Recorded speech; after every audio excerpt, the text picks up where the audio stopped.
I'm Brian from Passport. You have defined Tony Stark Iron Man in the comics, and now the character basically a godfather in the Marvel Cinematic Universe. So it basically makes you the godfather of the godfather.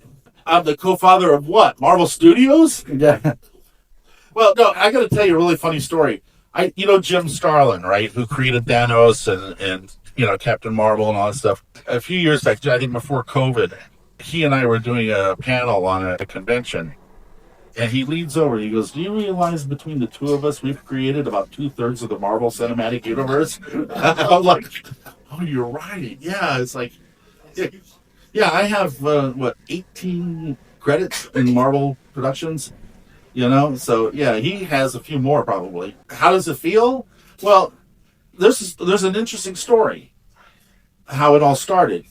David Mazel's the founder of Marvel Studios. You can look him up, okay? From big producer, been around Hollywood for a lot of years. He's also my biggest fan. His office, he buys my original art. He has the actual original covers. He paid $100,000 for these old covers from the original book and stuff. And they're framing his walls. I remember he said to me at one point, and it's the best compliment I ever got. He said, "There would never be a Marvel Studios if it wasn't for my love of your character." And I go, "Wow." I'm just like, wow, I was blown away by that. It's not true. But, I mean, it's the kindest thing anyone's ever said to me, in Hollywood anyway. He said it was no coincidence that Iron Man was the first movie that they were going to do because, again, it's also the most credible.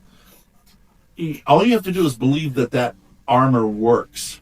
And the rest of the movie comes because it's about people. It's about characters. It's about Tony and that journey that he takes, from becoming selfish to becoming selfless, and it's like, that's the story. The character, Hawk Osby, who wrote the screenplay, did an incredible job. And he said that he pretty much just read the stuff that David and I did, for the most part. He said that's the stuff that resonated with him. And he caught it, I think, brilliantly. Him and Mark Fergus caught it brilliantly. As a creator, I couldn't be more happy for the way it all started. And same with Ant-Man. I mean, I had Edgar Wright doing Ant-Man. Who could complain, about that? I mean, we're one of the most brilliant filmmakers, in the business right now. So, I mean, those contributions are really important, especially the ones where I get royalties.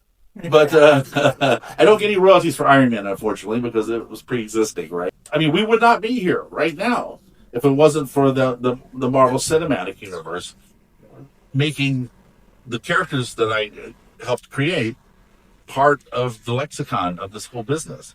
And, and for that, I'm eternally grateful. Does that answer your question? Okay, yes, okay, great.